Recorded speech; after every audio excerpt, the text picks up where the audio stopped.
کا، اور ان میں بعض ایسے ہیں جنہوں نے اللہ سے عہد کیا تھا کہ اگر وہ ہم کو اپنی مہربانی سے مال عطا فرمائے گا تو ہم ضرور خیرات کیا کریں گے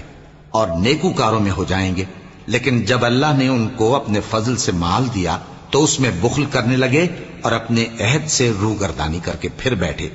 تو اللہ نے اس کا انجام یہ کیا کہ اس روز تک کے لیے جس میں یہ اللہ کے روبرو حاضر ہوں گے ان کے دلوں میں نفاق ڈال دیا، اس لیے کہ انہوں نے اللہ سے جو وعدہ کیا تھا اس کے خلاف کیا، اور اس لیے کہ یہ جھوٹ بولتے تھے۔